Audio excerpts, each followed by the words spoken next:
Hey folks, thanks for joining me for this episode of the EmbellishPod. If you got here by chance, please take a moment to hit the subscribe button.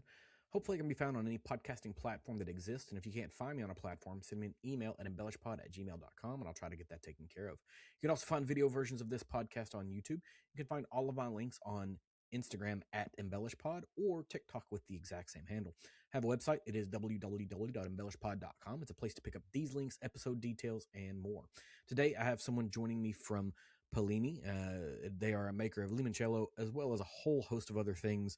You'll have to forgive me because I'm likely going to mispronounce some names through the course of today's episode, but I hope you guys enjoy this conversation.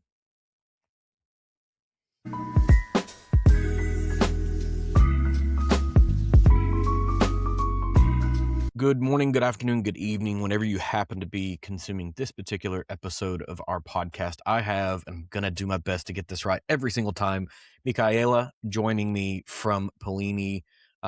If you would kind of just give me the elevator speech on who you are and who you represent. Hi, John. Thanks for having me. It's a pleasure. I am Micaela Pallini. I am sitting in Rome, in my office in Rome, Italy. Right now, I am president and CEO of Pallini S.p.A, which is a family-owned company that just turned 150 years old last year. So we are an old piece of industry based in Rome. We are actually the only distillery in the city of Rome. We are a liqueur producer, and our main product that everybody knows now is Pallini Limoncello, which is the global leading limoncello worldwide. So you said you're 150 years old. So let's kind of rewind the clock and start way before you. In the late 1800s. You guys begin not necessarily in Rome. Where did you guys start off? Where does the roots of this? So the founder of the company was called Micaela Pallini. He was my great grandfather, and he was based in a small village called Antrodoco. Antrodoco is an hour from Rome, an hour north, and it's near a small city called Amatrice, where the famous pasta alla matriciana comes from. I don't know if you ever tried that. And it was the founder established the company there because it was a kind of a central location. It had the railroad, and it helped him, get the products in, goods in, ship out other things. He was actually very entrepreneurial in that less age. He actually learned to read and write by himself. So he came from a very poor family, and he was a trader. He's a very active trader, and he would, with the railroad, he could actually send out goods, the chestnuts, because that area was famous for chestnuts, import other things. And among all these trading, he started producing its own liqueurs from the ladies of the area. And still in the main square of this small village, we're talking 5,000 people, even less nowadays, there is the Pallini Palace in the middle of the square. So you mentioned, kind of being in a rural place. Is this where the story of Limoncello begins for your brand, or did you guys kind of start elsewhere? Well, actually, we started there as a liqueur producer. Our first products were anise based, like sambuca. Sambucas actually starts in that area of the country, but we were famous for sambuca and for another product called Mistrà, which is a kind of a dry sambuca uso style liqueur.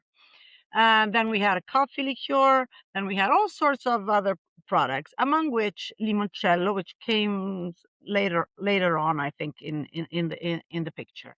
The company the company was there until the 1920s, more or less, and then moved to Rome because the son of Nicola, who got injured during World War I, he was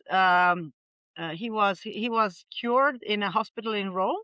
And the legend says that there he met a Russian chemist who was escaping the Russian Revolution, who taught him all the secrets of, distillation that he did not know yet. And then he realized that the city of Rome, of course, would offer much more bigger opportunities than the small village of Antrodoco, and he moved in the 20s, he moved to Rome. So you guys start from a liqueur base in Mistral, or Mistra, sorry. Do you continue to produce that, or have you kind of, Yeah, absolutely. Yes, still. So give me a little insight into that particular one, because that one is not something, I've heard of Limoncello before, but I've never heard of this other product. So, well, you've heard of Sambuca. Our family was also the family that started Romana Sambuca, which is a brand that has come to the States in the 60s. So Sambuca is a sweet anise liqueur. So while Mistrà, it has a really fascinating history if you want to hear it. It's a dry liqueur. So the history says that the Venetians in the 1400, 1500, they would dominate the Adriatic Sea, that area that goes between Italy and Croatia, where Greece goes. And in a small island that was called Nisita, they they crossed this product, which was actually ouzo, and they brought it back to Venice, and it kind of tripled down. I don't know how well you know Italian geography, but from Venice, which is up in the north, it came down in the central area, and there is where it became more famous. So Mistrà is anise, is a distillate of star anise mainly, with no sugar. So your kind of your predominant product line now is limoncello. When did that happen, right? So if you kind of start with this dry anise and then you move to your current market largely being a sweeter lemon based thing, these are very different things. When did this happen? So our portfolio kind of grew, in times during also the change of taste. After the Second World War, there were a lot of new things coming around. Limoncello, you have to understand, limoncello is a very traditional recipe. Every family in Italy has its own family recipe of limoncello. So what happened is actually that it's a funny story because the two sons of this guy Virgilio, that is my great grandfather, he had three sons, which one was my grandfather and two brothers. They got married to two sisters that came from the Amalfi coast, from Ravello. And so this is the connection that we have with the Amalfi lemons that we use for our limoncello. And more or less, that was the time when we started doing limoncello. It wasn't very popular until the 90s. In the 90s, it kind of exploded because restaurant owners used to offer it at the end of the meal to people, and really it was refreshing, and tourists started appreciating it. And then companies said, oh, maybe I can do a more industrial limoncello instead of having it just homemade. So I think we always had we always had this recipe in the family, but it really became a product line for us in the 90s. And at the end of the 90s, we finalized the recipe, we finalized the look and feel of the bottle, and we decided we wanted to produce the first premium limoncello, and arrived in the US, I think, in 1999. So you mentioned the Amalfi Coast and some specific lemons that are sort of at the center of this recipe. Can you tell me a little bit more about that? I mean, those are the kind of things, at least the people that listen to what I do are very interested in the kind of the esoteric details, thinking about what kind of lemon is this and how is this different from, I go to a grocery store and I buy a lemon and it's small and it's relatively bitter and we don't think about sweetness from it. What do you guys have whenever you're talking about these specific lemons? So, and then I will test you on this after. So these lemons are called sfusato amalfitano. Can you say that? No, absolutely cannot. I 100% know that I will slaughter that if I try. So these are beautiful lemons. They are what they call PGI. It's PGI lemons. So protected geographical indication. In Europe, we have a number of geographical indications, both on food and on farm stuff, that generally indicate that a vegetable or a food needs to be produced in a certain way, following certain rules. And these lemons have to be grown in an area. And these are called, actually, the full name is Costa d'Amalfi Limone Costa di Amalfi IGP, so pretty long. The common name, it goes with Sfusato Amalfitano. I don't know which one is easier. And they have to be grown between Positano and Vietri.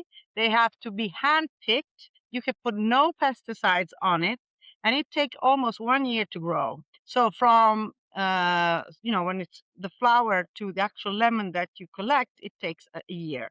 The lemons you buy in the supermarket are much, much smaller because these lemons can get more or less this large. They have a very wrinkly and porous skin. If you put your fingernails in the skin, you can actually, you see all the oils that come out. It's really rich, and the smell is so much sweeter and so much persistent than a regular lemon. It doesn't have that strong citric taste, even that you can even smell it in the nose. They're much, much sweeter. And this is why they're also called bread lemons, because you can eat them like an apple. They have a very thick pith. The white part is pith, I think. And this gives them a lower acidity on one side. And somehow, even if the skin is extremely thin, it makes them much richer in lemon oils. So when you infuse the lemon peels in alcohol, which is the basics of a limoncello, it's very important that the skin is rich in lemon oils. As well, it's very important that they don't have pesticides, because you only wash them with a little bit of water. You cannot clean them with chemicals or things. So these lemons, they actually go bad in your fridge. If you buy them after a couple of weeks, they develop mold, which lemons you buy in supermarkets can stay there for ages and without changing. And as I told you, they're extremely sweeter. They're richer in oils. They are just perfect. And plus, they come from the land of gods. So Yeah. beautiful. Absolutely. And, it answers a couple of questions that I sort of had. In the world that we live in, a whole lot of things can be imported, exported, sent to all over the place. But given the specific requirements that live around this particular type of lemon, it would make them really hard probably to get anywhere besides Italy, because their shelf life is not a really long period of time, right? You can't put them on a ship and send them across the ocean to, South America or to the United States or any one of those places. You're really saying, in Europe, this is probably the only place you're going to get it. And I kind of like this idea, because oftentimes, we get avocados here, and avocados mostly come from Brazil, but we get a weird version of it because it goes on a ship. So it's got to be plucked really young, and then it gets gassed and a whole bunch of stuff happens. Having something that is geographically specific allows for you to kind of control what the experience with that particular fruit is, right? So anytime you ever have one, it's gonna be the closest version of that it can be. You guys are making a derivative of it with limoncello. I imagine with the oils that are a part of this, there's probably a distinct difference in how it smells, as well as in comparison to just a normal lemon or a Meyer lemon or any one of those things. Is that correct? It's very true, actually, because actually what you can feel is in the infusion. The infusion is made with lemon peels in higher proof alcohol, and we only use sugar beet molasses alcohol. In fact, our limoncello is also gluten free. And you can actually smell the sweetness. You don't get that big push of alcohol in your nose that burns you so strongly as you get in other. So you're right. I mean, these lemons can only be flown by airplane. So I mean, they would be too expensive. Who would buy a $10 lemon? And but they do export its limit in Europe a little bit. So maybe you find them in France, you find them in Germany, but not that much, as you rightly say. And actually, the limoncello is I always tend to say it's a simple recipe. And when it comes to simple recipes, they're even more difficult to make well and to replicate them every time. It's like I always compare it to tomato juice, with the one you do the base of pasta. My grandmother had the simple recipe that I would never able to copy, because I was never able to do it. I don't know what she had different, the pan or what time and patience, which I don't have. So, and limoncello is the same. Even if it's so simple, there are so many different ways of doing it, and the fact that the heart of the product is the sweet lemon, you can really feel it. It's the perfume, the intensity, the kind of the sweetness, that it's not too cloying. It's really different. Yeah. And so you're bringing these in from farmers, because you guys are not specifically farmers. You're buying an agricultural product, and you're using the lemon peels to make the limoncello. What happens with the juice side of it? Do you do something different, or do you buy the peels from someone else who's using the juice for something, or how does this work without sharing too many trade secrets, obviously? Now we have also a beautiful small laboratory, I would say, on the Amalfi coast, on Vietri, where we peel the lemons, and we never use frozen peel. We always use fresh peel. So we peel them, we get them under void, and then they get shipped to Rome.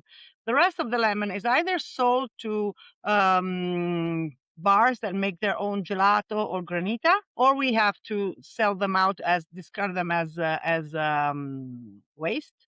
And we found a company that actually burns them like biomass.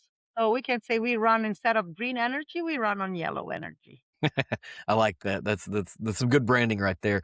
So it sounds like you guys deal maybe directly with the farmers that are producing these things. What is it being a producer of a commercial good like this? What is it like managing relationships with people who grow these things? Well, thank God we go through the consortium, because otherwise it's very difficult. Because also the average land, how do you say, ownership, or the average land extent is 1 hectare, which I don't know how it translates into your units, but it's really small. So you have many old like farmers in which you have to deal with. So we go through the consortium, and there generally are a couple of people who are in charge of, collecting the lemons, washing them, because they have to be certified. We have a lot of paper. In Europe, we are very happy with having all these certification paperwork going in and on, doing things. So we have to have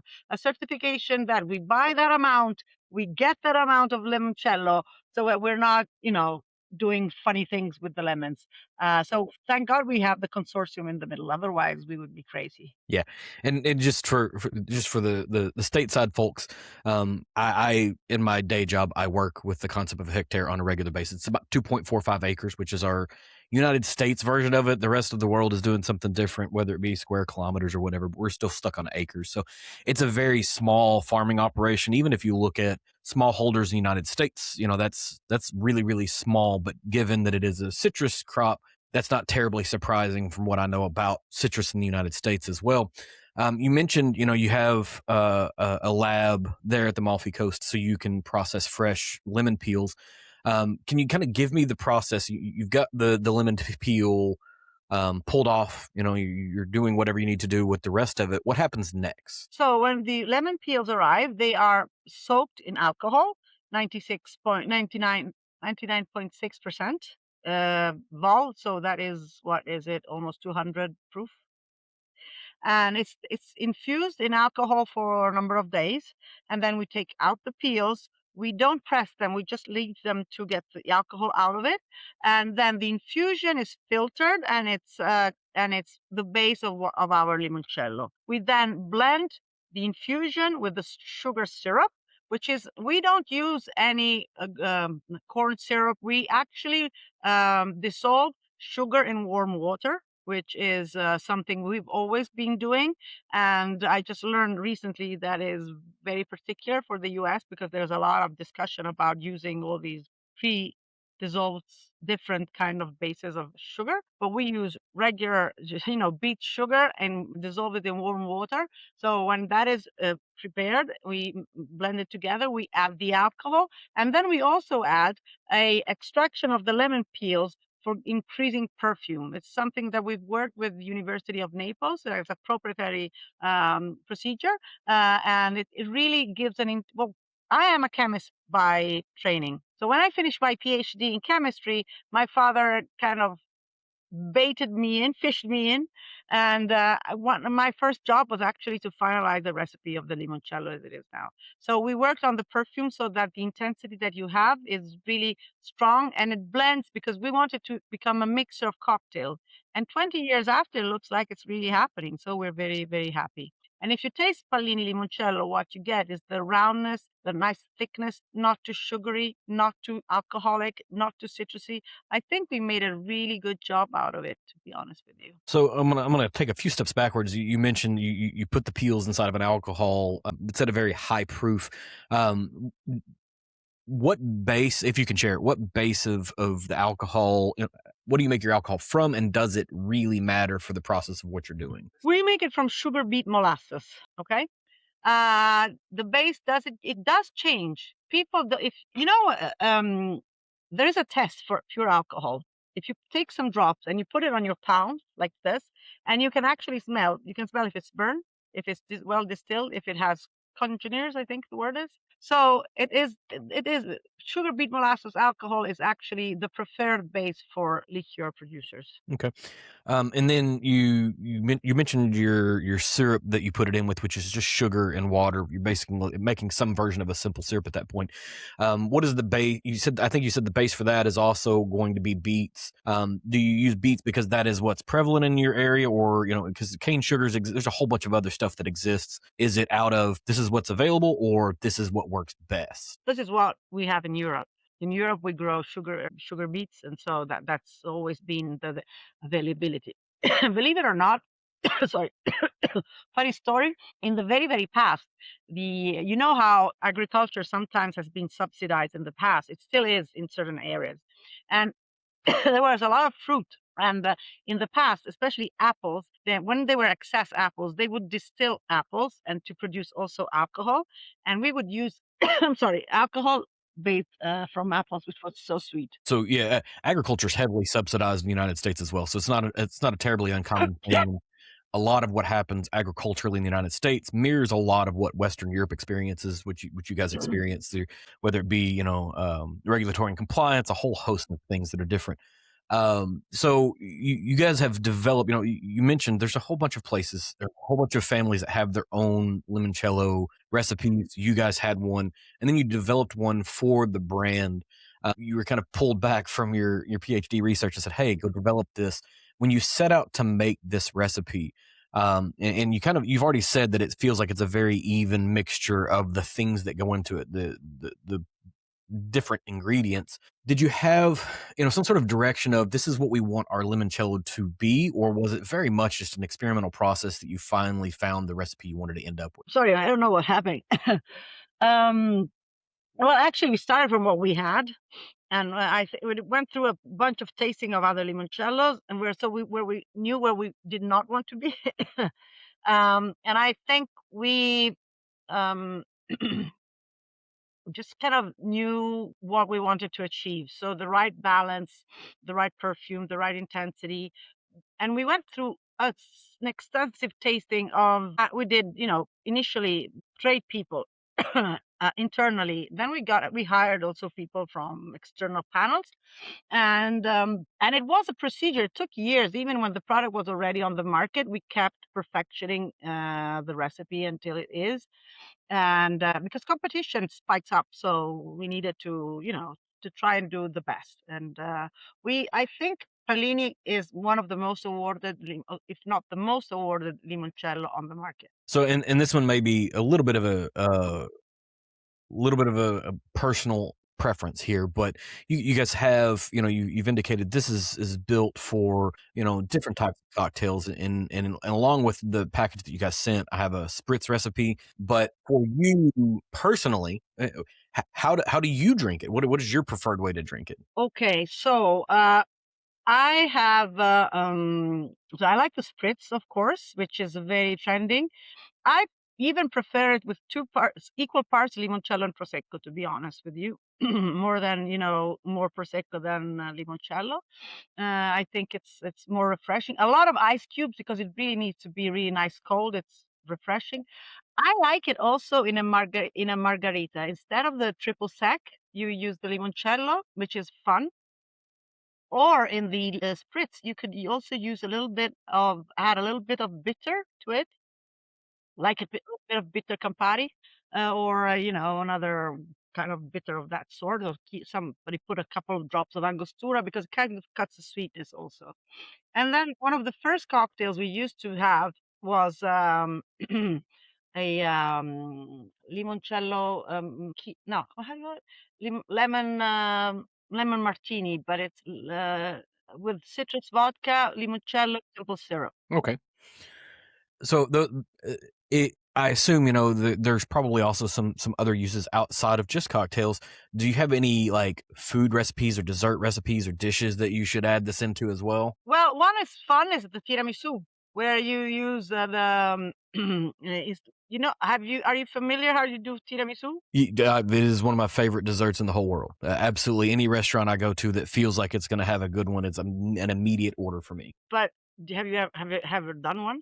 I've made a couple and they've been terrible attempts at it because it is a No, process, and I need to like it. I think if it feels like the thing that I need to watch someone who knows what they're doing make it and be there, so I can figure out the little. It's sort of like you're talking about your family recipe of like you can't get it exactly right. You've got to watch the right person and find out. Oh, there's that dash of a thing they throw that I don't know. I still ate all of it. Don't get me wrong. Like I ate every single I bit of think it. I did a video of during COVID. When we were locked down at home, and I think I did a video of myself doing the limoncello tiramisus. I think you can even find it on YouTube if somewhere. But it's easy because you know how you dip lady fingers into the coffee. Generally, the regular one has coffee, so coffee with a liqueur. So instead of dipping it into coffee, you dip it in half limoncello and water. You prepare the cream with the mascarpone, the egg yolks, the sugar, and then you add the whites, the fluffy, and then you do a layer of the cream, a layer of the lady fingers dipped in limoncello, white chocolate, layer of cream, lady fingers, cream, white chocolate, and some berries, and then you put it in the fridge and eat. That sounds phenomenal. It definitely. I will come back to this part of the interview myself to capture all of that in notes, and then try to make this. Absolutely going to try to make this because that sounds fantastic. I guess, and you mentioned having this cold whenever you're drinking it. Do you normally keep this in a refrigerator or a freezer type thing, or are you just using lots of ice to keep it cold? Well, generally, I think it's the best when you have it chill, as an after dinner drink straight, which is always nice to have, especially in the summer. I think it's nice when you have it cold from the fridge because from the freezer, it's of course, it kind of kills all the flavors. So from the fridge, maybe with an ice cube if you want. So, and it feels like we've already mentioned the spritz, and the concept of a spritz is huge in the summertime, especially in the United States. Outdoor cocktail bars, al fresco dining, whatever. Those are the greatest place to have those types of things. It feels like a cultural shift, at least for the spritz to populate in. Has it been? And did you guys kind of jump into that, or were you a part of its growth, at least globally, the concept of a spritz, right? Because it feels like that's been the last couple of years. Did you say, hey, we can get on this, or y'all were already there? Well, believe it or not, it's like a combination. We've been trying to get on board with this when we saw how the spritz, started booming globally. We tried it with limoncello. We tried to push it by ourselves for a while, but then all of a sudden the trend started. So it's actually very, very strong. In fact, in a couple of weeks, we have our first Pallini Lemon Week on June 15 in New York, and a lot of spritzes being served and made and all over town. So you've we've kind of talked a little bit around a lot of things. I do want to talk about some of your scale and your portfolio and the other things that you guys are doing. You're 150 years in. You're producing, I think, and this is my research. You can correct me if I'm wrong here. Somewhere around 3 million liters a year. And you have 70 plus countries. You have, did you say, what was it? 4 million liters. 4 million liters a year, 70 plus countries. You've got a big segment of the global limoncello market. You're still a family company, right? That's a really impressive thing to still be a family company. Is it still like, if I were to look into the operations of it, does it still feel very much like a family company at that scale? No, well, so our DNA is a family company. Shareholders are all Pallini members of the family, so we have all the shares are still owned by Pallini members of the family. And at this moment, all the owners are actually still called Pallini, even with the next generation. No, because I think no, because part of my father's cousins are female, so of course their sons and daughters are called in a different way.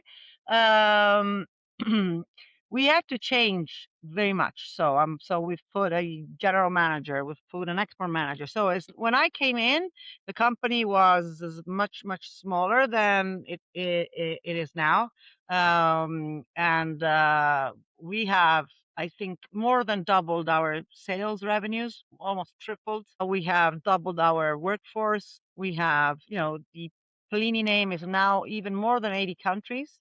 And we absolutely have a strong presence on the travel retail, which has been one of the key of our secrets. So especially in Europe, you know that in Europe, different from the US, people, when they travel from one country to the other, they are allowed to go through duty free. So duty free is very important here on this side of the ocean, and we have a very strong path. We are present in a lot of cruise lines, for instance. So that has been one of the keys of the success of Pallini Limoncello.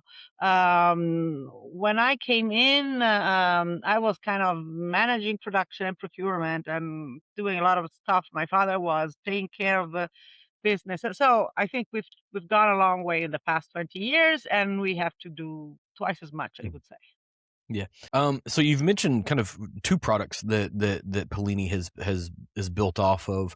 Are those the only two things that you guys are producing, or is there more to what Pallini has going on? No, we do a lot. We do a lot. We have the limoncello. Then we have the non-alcoholic limoncello, which is called Limon Zero, and it's doing phenomenally well, which I had not thought of. I always call this product is the son of the COVID, because during COVID we had time to work on developing new recipes, and it's really an interesting product. Liqueurs, you add alcohol in the procedure. It's not like a distillate where alcohol is actually the component, like in whiskey of the product. So to have a zero proof, a non-alcoholic, you have to take out things. Here you just do not add. But of course, not adding the alcohol and not adding some alcohol-based component took a lot of work to rebalance the taste and the formula. But I think we had a good approach to this. Then we have a range of amaros. I don't know how familiar you are with Italian amaros. One is actually in the back. I don't know if you see that small bottles behind me called Amaro Formidabile. We have two, three different types of amaro, different base. We do all the infusions ourselves, cold temperature, very different bouquet with different botanicals. We have a full line of non-alcoholic syrups, which was a tradition in the industry in the summer, because a lot of the companies, people didn't drink alcohol in the summer. So we had to fill in with something, and we did a lot of so we have 30 plus different flavors of syrups. Then we have bases that we use for baking, rum-based products that are used for baking. We have a kind of a aperitif style liqueur, a bitter style liqueur. So we have a very complete range of liqueurs. Yeah, my familiarity with amaros is limited to a couple of things. It is Manhattans and paper planes. The paper plane is one of our favorite cocktails in our household, and so we've only been through two types of amaros, but it's amazing the difference that one type of amaro versus another type can bring to a single cocktail. It's phenomenal. You mentioned the Limon Zero, which is the non-alcoholic version, which finding that during COVID is sort of an interesting thing. And this is just my perception of it, because during COVID, alcohol consumption was way up. People were able to, stay home, make cocktails. We were all looking for something to do. Sometimes maybe we were just trying to find ways to cope with whatever was happening. Like it was a crazy time for everyone. But post COVID, the consumption patterns, at least in the US, have younger generations drinking less alcohol, right? They're moving to other things. Having a non-alcoholic version allows them to still experience cocktail culture without having the alcohol portion of it, which is something I think they're open to. So that's maybe a stroke of fate or whatever, where you guys just happen to develop a thing that's going to fit a market segment. But at least in our household, whenever we make cocktails, we don't have anything to give our children, and having something like Limon Zero to say, hey, here's the adult version, here's the 10-year-old version, right? You can have a thing over here is pretty interesting. And I really, really like having that available. Also, you find non-alc sparkling wines also, so you can have we didn't have any yet, and so we just used club soda just to give it a little bit of fizz to it, right? Nice. And it worked well, and the kids were excited, but I have to go out and find some now to kind of complete it there. You mentioned coming to New York. I think that you guys are, and maybe I'm wrong here, but I think there's a 150th anniversary campaign that's happening where you're building around sensory and storytelling. Can you tell me a little bit about that, maybe? Well, we're launching this Lemon Week campaign. It's built around, the Limoncello Day, which I think happens on June 22nd. And we are actually creating a number of events, talking to the press. We are building visibility in 40 plus accounts in New York. And if it works, we will probably do this again next year and hopefully in more cities and not just New York. I'm coming over for, press release and tastings, guiding tastings. And so I could invite you for a tiramisu, like. That would be phenomenal. So it's a family company. You went to college, or you went and got your PhD, not just college. You went and got a PhD and came back. You grew up around this, right? So what is that like, kind of growing up in this? Did you always expect to come back, or was there a part of you that was like, I'm gonna go do my own thing, and then it's a family business, so you get sucked back in? So I believe my university years was like being in the Big Bang Theory. That it was more like my game. I was playing Dungeons and Dragons with my Mhm. friends. So no, but not kidding. No, I'm not that kidding. It's actually true. So but then I really wanted to be in university. I wanted to stay. I did my PhD partly in Italy, partly in the UK. And then when my father asked, called a favor and wanted me to help him, he did not recommend for this life for me, because he thought that for a woman who maybe wanted a family, it would be complicated, because at that time we were very small operations and you have to be extremely hands-on, and the rules, the regulations are very complicated. If you are the entrepreneur, you have a lot of responsibilities, not just with your shareholders, but also, the IRS comes in and they call you responsible for whatever mistakes your accountant does, for instance. So he said, "Oh, he didn't, he was not, I mean, he was happy when I told him I wanted to come in, but he was like, be, think about it. It will be a tough life and it'd be alone because when you are, leading a company, you are mostly alone. And, but I have enjoyed it. I mean, it's been 25 years and I really enjoyed it." Yeah, I can imagine it. I know what the spirits industry was like in the United States 25 years ago when it comes to women leadership, and that's I imagine that Europe is not significantly different. It may have been, a handful of years ahead of us, but still, 25 years ago, being a woman in this industry and leading, incredibly, incredibly difficult, I would imagine.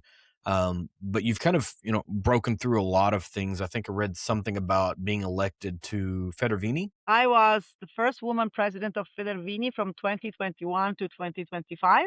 And to be honest with you, I was kind of shocked, because when you are in university, you don't, first of all, when you are in university, everybody around you is 21. So, and you feel like you're 21 forever, which is not Yep. true. So, but then also, I think that the bases are much more equal, because in university, you really, it's just your work, your brains. There's no political. Maybe when you want to become, high end professor or head of a university. But so when I came into the business and I started going out with the colleagues, with the associations, then I realized how difficult the situation was, how few of us. And of course, I didn't start. I mean, at the beginning when I arrived, I wasn't sitting where in the chair I am now. I of course was the last of the feeding chain. So but that was different. So I must say things have changed also, because there are a lot of family-owned companies in this world, in the wine and spirit industry, in the food industry in general, especially in Europe, because a lot of really even big companies are family-owned. Think of Ferrero, Ferrero, the big Italian, or Barilla, although they're all male. But anyway, not a good, good example. But talking about Amaro, the Noninos, if you like the paper plane, you've tried the Amaro Nonino. They're all with female, 4 female, 5 actually with Francesca now. So that's a tough crowd. And of course, it was tough at the beginning. It was tough to talk, and they would look at you. I was younger, I was a woman, so every time you had to get into a room, you had to wait for your turn to speak. And once they realized you had something to say, then they would kind of give you the word for the second time. So it took time. Some environments, especially actually when you speak to a bank, there are some environments specifically where being a woman was very difficult. And the financial world was one of that. Thank God we work with our own assets. We didn't have to get, loans or big things. But whenever you had to sit in talking to different crowd of people, it was difficult. And now things have changed, and so I must say, but still, as I finished being president of Federvini. Now they're back to an all male representation of the association again. So it's a long battle. For sure. Um, and backtracking again, sorry, I keep popping backwards, but I keep thinking of new things I want to ask.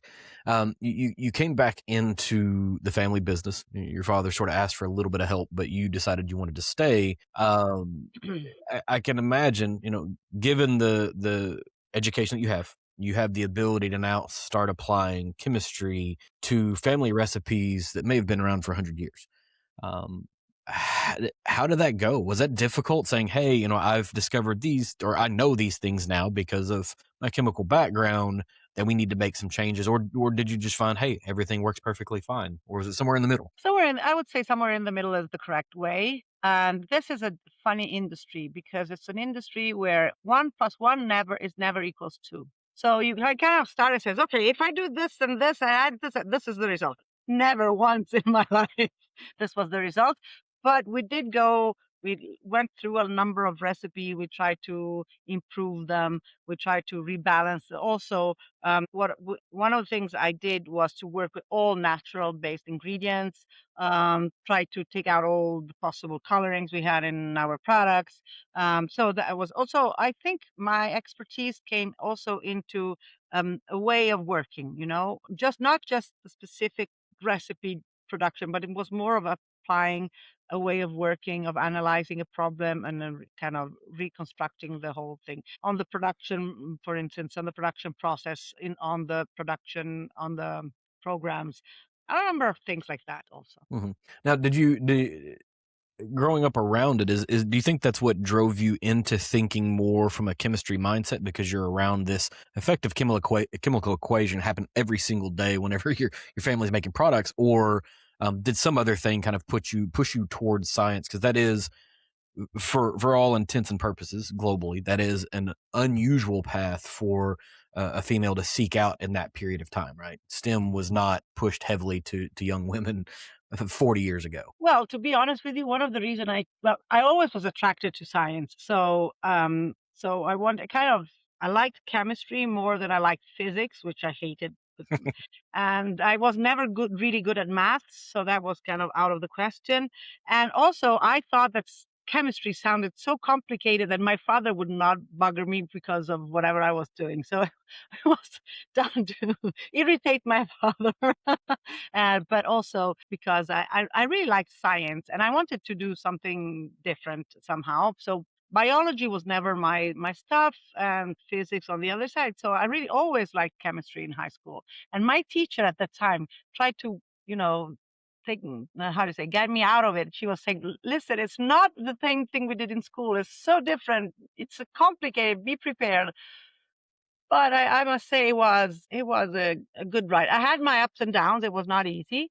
But even at that time, there were a lot of girls choosing chemistry. Well, there were a few chemists in overall because it's not very popular choice. So, Mhm. but there we were 50-50. So, I only have a few more questions, and I don't want to steal too much more of your time. So, you're 25 years into this. How much longer do you plan to do this? Like, are you in 50 years, 60 years, or are you starting to figure out what succession planning looks like? Well, I'm turning 57 this summer, so of course I'm not going to stay another 50 years. Well, I would say that what I've noticed is that I think your energy really push its. I think when you're kind of around 70, you're really done. Of course, when you're an entrepreneur in your own company, it's slightly different than when you're, regular employee, you stay maybe longer. But I think we have to actively. I have a cousin who is 15 years younger than me, and he is in the company for some time now. He is in the export. Becoming the export manager in next year. So the transition, we're kind of building the transition here, and hopefully I will be still working for another, not more than 15 years. I would like, and because then I would like to have the energy of still enjoying myself. Hmm. Well, Once then my kids grow and go out, get out of what does retirement look like then for you? Like what is the fun thing? I mean, you've being an entrepreneur takes, 60, 70, 80 hours a week. It consumes a lot of your personal time. You rarely have as many hobbies as maybe somebody else does. What do you do after this, or do you know yet? I don't know exactly. I'm not going to tell you that I will, walk on the Himalaya or things like that. It's more of, I think, changing the speed. Both my husband and I are like working with, less fortunate people and help them to, we're helping, association that supports poor family with have, very high, how do you call it, brilliant kids, but Hmm. with low. So we'd like to help, to kind of give back a little bit of all we have the fortune of having, and then travel. And believe it or not, I was born in New York, so I have an American passport. One of my dreams, maybe it's a stupid dream, but I would like to come to New York and live for a couple of years there and just Hmm. enjoy myself, no work. Maybe once I'm there after 6 months, I will probably escape. But anyway. No, I 100%. I've lived in a rural location in Kentucky for almost my entire life, but I can see the allure of wanting to live in a place like that for a finite amount of time, right? You kind of put some bookends on it and you can go and experience, because the wonderful thing about cities like that, which, you're in Rome, which is a big city, but being in a place like New York, you can go 3 subway stations up and it's a completely different community with a completely different set of people that you may never see again. It's really an interesting thing. And the multiculturalism, it is phenomenal. Maybe one of the last questions that I have is, and this is going way back to the thought of what limoncello is, but for someone who has never had limoncello, right? A complete beginner, how would you describe, number one, how would you tell them they should try it for the first time? You've given your favorite. We have the recipe for the spritz. How should they try it the first time? Is this on rocks? Is this neat? Is this some other version? And what are they tasting, and like what are they tasting, what should they be tasting? Okay, so that when I visit markets, I often even do store tasting, and it's a fun thing to talk to people who never tried limoncello, which are many, especially in the U.S. So first of all, you have to specify that it is a liqueur, so it is a sweet product. It's not, because that sometimes turns people. It's something you have to explain, because for somebody who never tried it, you have to tell them that they will be expecting something sweet. I think the best way the first time, having it neat, cold, with from the fridge with a ice cube. And one of the things they have to look for is this refreshing feeling and the bite on the side of the mouth. That is what it's really the signature of a limoncello, is that citrusy note that tends to stay on your tongue for some lengthy feeling. Pallini kind of has this long finish, which other limoncello may not have.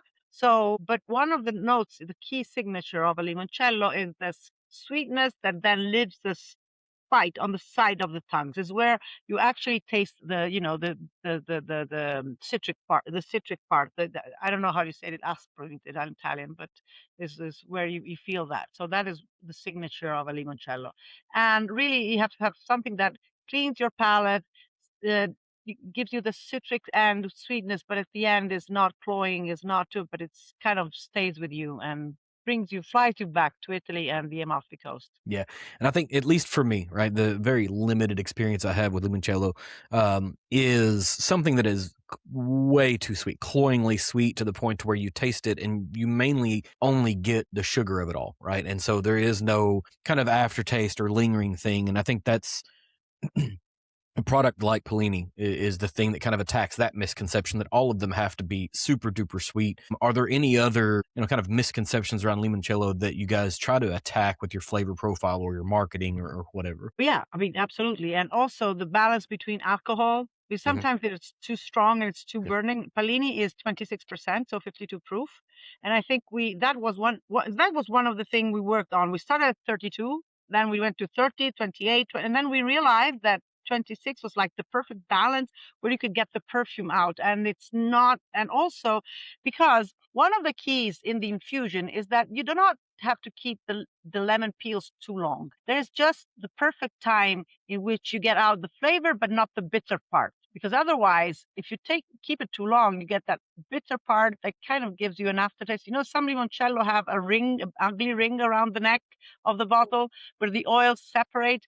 I mean, even in a simple product like limoncello, you still need to know what you're doing. You know, it makes a difference. So if you try Pallini against what other limoncello you have in the store, you will see what I'm saying. You have to know, what you're doing. Yeah, and I think you're exactly right. Like I said, we're right at the edge of time. Is there anything I haven't asked you that you wished I had asked so far? Oh, well, I mean, we've talked about a lot of things. Um, no, one thing that I think that I like saying is that I must say that I'm very thankful because I was lucky enough to inherit a company that was solid, that was clean, no debts, no problems. And I had my family shareholders that kind of believed in me and made me do whatever. I mean, there were years in which we weren't making much money because we were investing heavily on the brand. And I think the success we're having the past 3 years, Pallini has become the number one limoncello in the world. I think this is kind of pays us back, and it's such a satisfaction to see. Well, Micaela, I want to thank you so much for the time that you've given me. It's a new segment for me, but I like talking about things like this, especially this time of the year. It's perfect, right? Because it's the right time of the year to be drinking light, refreshing, and somewhat sweet cocktails, not cloyingly sweet cocktails. So it hits perfect. I've enjoyed talking to you, learning more about what you guys have. So, thank you for giving me some time today. Thank you, John. It was very nice being here, and I really enjoyed spending time together. Thanks for tuning in to this episode of the EmbellishPod. If you enjoyed this, please leave me a review on whatever platform you're consuming this on. Leave a comment if at all possible. Hit me up on social media on TikTok or Instagram using @EmbellishPod. You can give me a follow so you can keep up with what's going on here. I can also be found at www.embellishpod.com with all of my links, accounts, contact details, and more. Thanks for stopping by.